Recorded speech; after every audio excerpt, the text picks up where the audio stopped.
Tuan-tuan dan puan yang dikasihi sekalian, apabila seseorang bercakap tentang agama ni, kita hendaklah memastikan percakapan itu bersumberkan, bermasdar, bersumber kepada perkara yang disebut sebagai nas dalam agama, iaitu Al-Quran dan As-Sunnah. Maka hendaklah nas ini, iaitu Al-Quran dan As-Sunnah, digunakan, dijadikan hujah dalam perkataan seseorang dengan kaedah dan cara yang benar. Apabila seseorang bercakap tentang Al-Quran dan Sunnah atau topik-topik yang berkaitan dengan kedua-duanya, tetapi dia tidak memiliki sandaran dan kaedah yang betul, maka dia akan menghasilkan pendapat-pendapat yang janggal, yang gharib, yang syaz, yang bersalahan dengan apa yang telah disepakati oleh para ulama. Sebagai contoh, berkaitan dengan tajuk hari kiamat, antara fakta dan konspirasi, ada sebahagian ahli agama dalam umat Islam, mereka suka berteori, mereka suka bawa cerita-cerita yang tidak ada sandaran kukuh dalam Al-Quran dan hadis, dengan hanya menggunakan beberapa hadis yang samar-samar.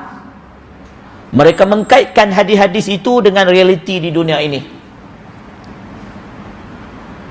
Contohnya hadis berkenaan dengan pada hari kiamat.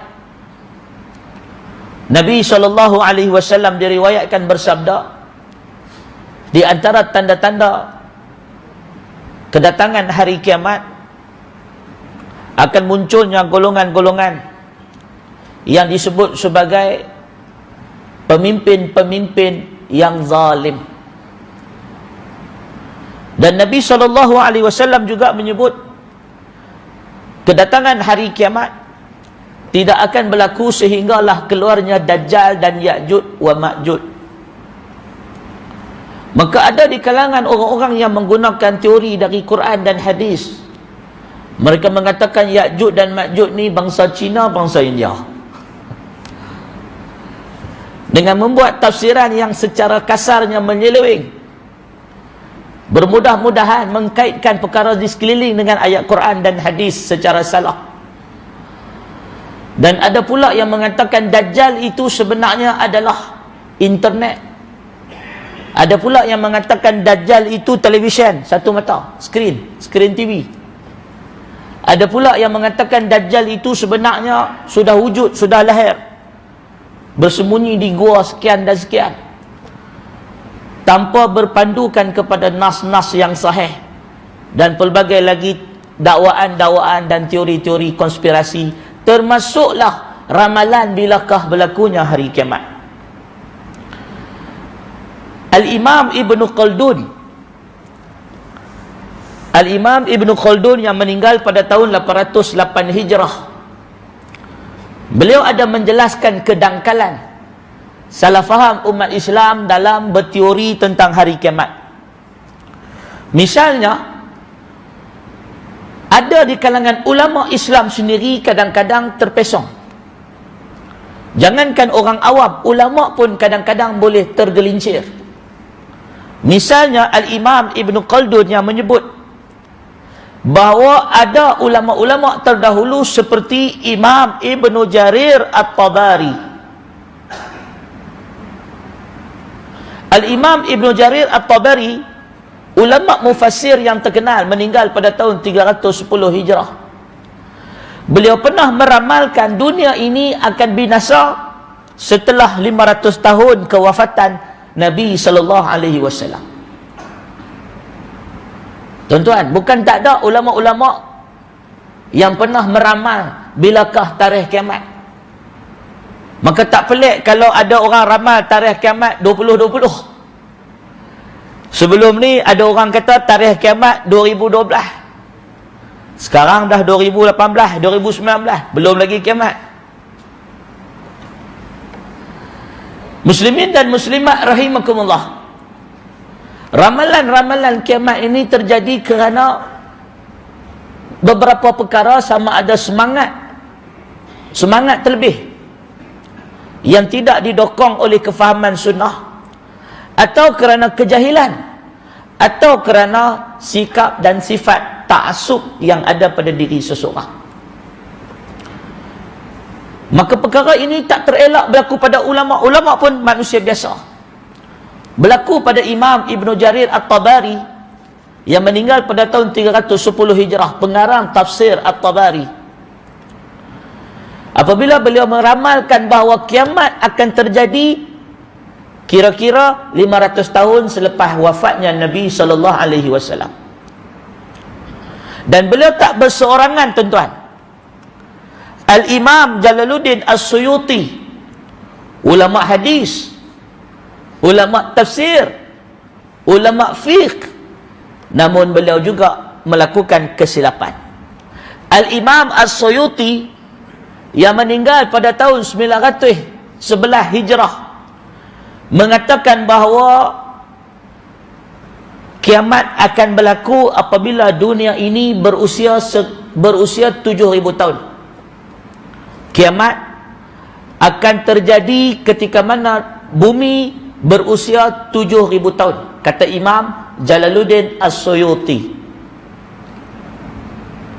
Tuan-tuan boleh buka dalam kitab Al-Hawi Lil Fatawi. Dalam kitab Al-Hawi Lil Fatawi oleh Imam As-Suyuti, beliau menyebutkan bahawa bumi ini akan binasa apabila usianya mencapai 7.000 tahun. Dan ketika diutuskan Nabi Muhammad sallallahu alaihi wasallam, bumi sudah berusia 6.000 tahun. Maknanya daripada zaman Nabi Muhammad, kata Imam As-Suyuti, sudah 6.000 tahun. 1.000 tahun selepas itu bumi akan kiamat. Tetapi kalau kita lihat kalender Islam sekarang, sekarang dah 1.450 tahun.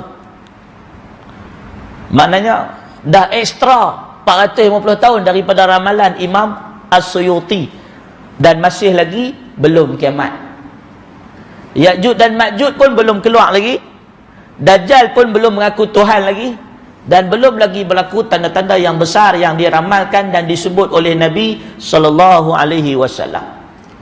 Maka inilah yang disebutkan, sahabat-sahabat dan tuan-tuan dan puan-puan rahimakumullah,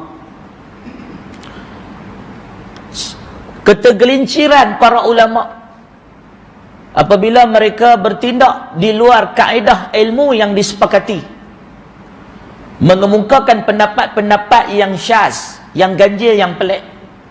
Maka dalam Islam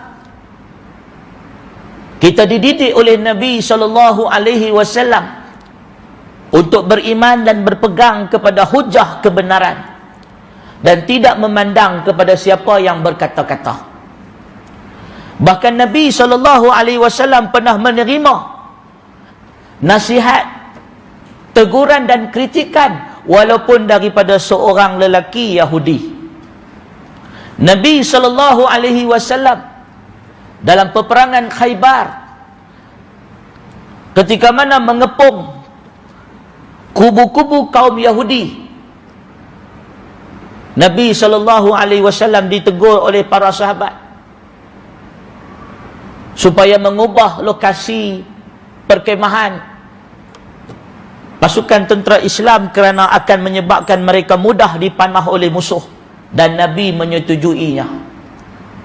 Begitu juga di dalam peperangan Badar, Nabi menerima teguran para sahabat yang mencadangkan supaya lokasi tempat markas tentera Islam dipindahkan berhampiran dengan kawasan air supaya mereka dapat menguasai sumber-sumber minuman.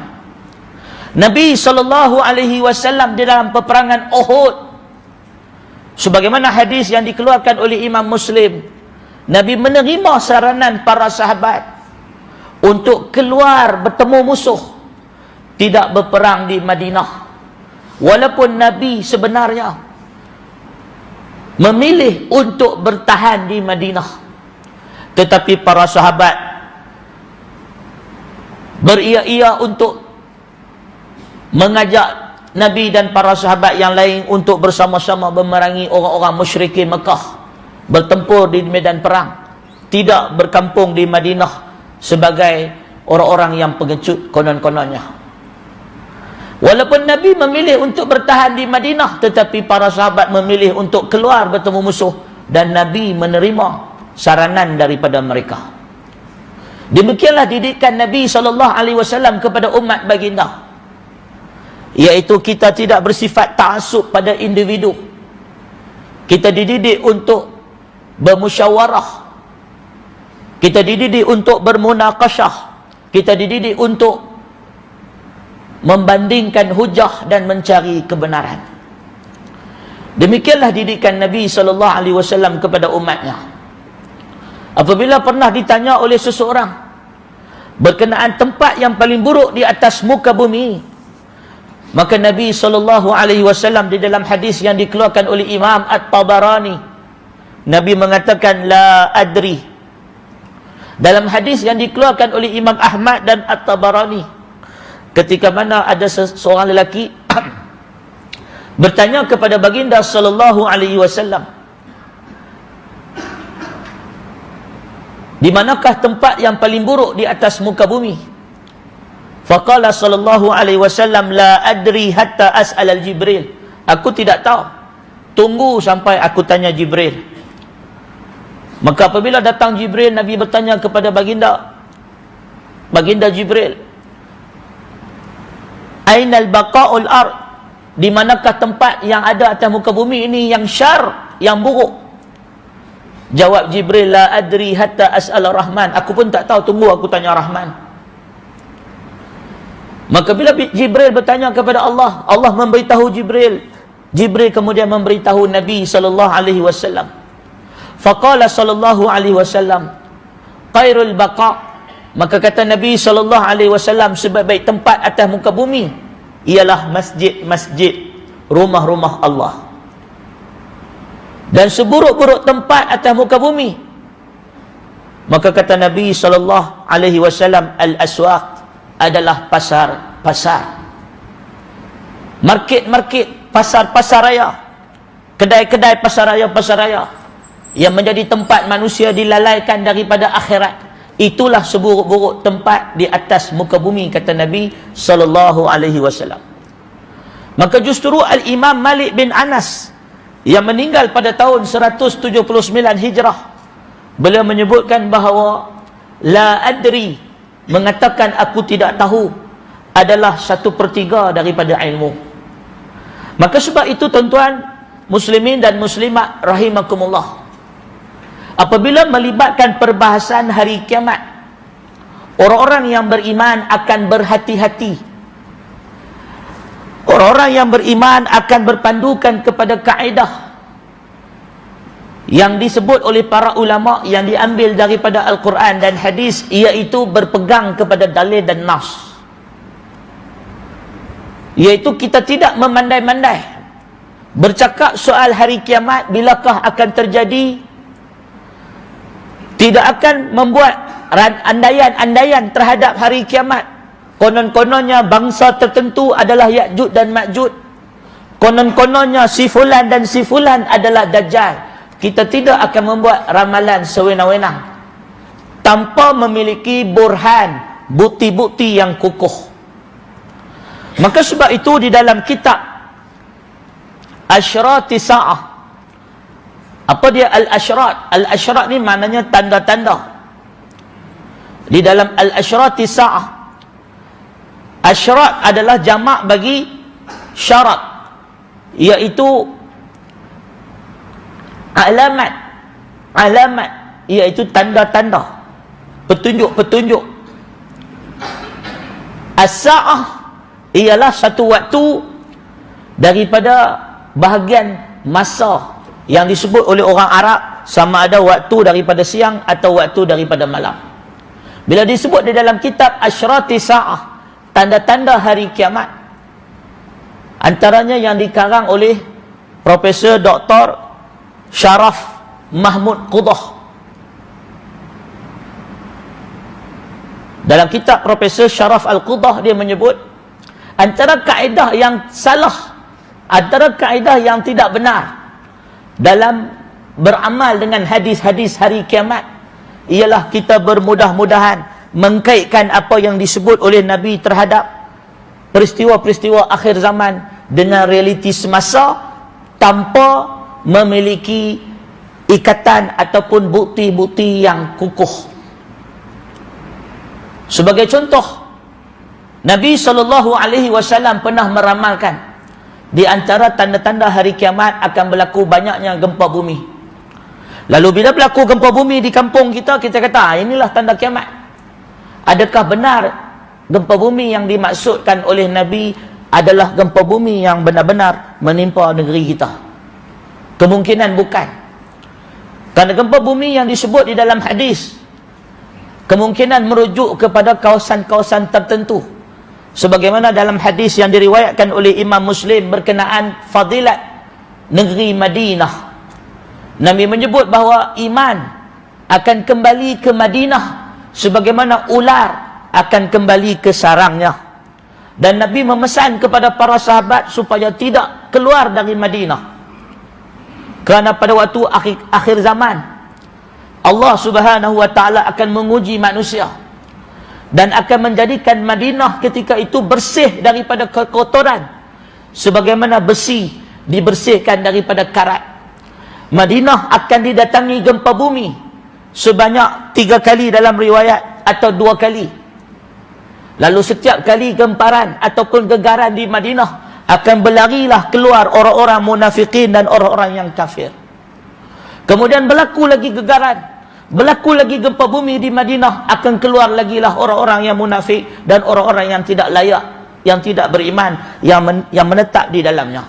Sehingga terjadilah Madinah itu bersih daripada kekotoran sebagaimana bersihnya besi daripada karat-karat.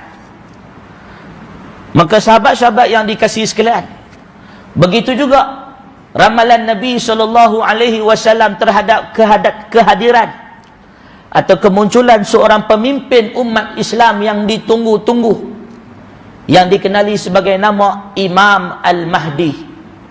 Semua ini, ramalan-ramalan ini disebut oleh para ulama adalah merupakan perkara-perkara tauqifi, yang merupakan persoalan ghaibiyah, perkara-perkara yang gaib, yang belum berlaku, yang kita tidak akan tahu secara tepat bagaimanakah bentuk dan keadaannya. Begitu juga tambahan lagi di dalam hadis Nabi menyebut bahawa apabila datangnya hari kiamat, manusia akan berperang dengan menaiki kuda-kuda dan mereka akan menggunakan panah dan pedang. Mereka menggunakan aslihah. Aslihah ni diambil dari kalimah silah, senjata. Mereka akan berperang dengan menggunakan aslihah, persenjataan yang disebut oleh hadis seperti pedang-pedang dan anak-anak panah. Maka adakah hadis itu difahami secara majaz? Secara majaz bermaksud secara perumpamaan, atau adakah hadis-hadis peperangan pada akhir zaman yang disebut sebagai malhamah, peperangan besar, adalah peperangan yang akan benar-benar berlaku, manusia menaiki kuda dan manusia berperang menggunakan pedang-pedang dan menggunakan panah.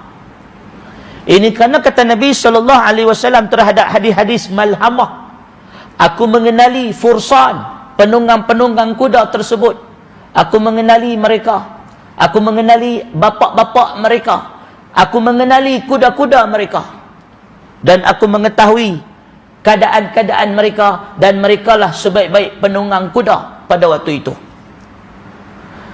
Di dalam hadis-hadis ini semua menggambarkan kepada kita banyak ketidakpastian terhadap hadis-hadis akhir zaman dan peristiwa-peristiwa akhir zaman yang akan menimpa umat Islam.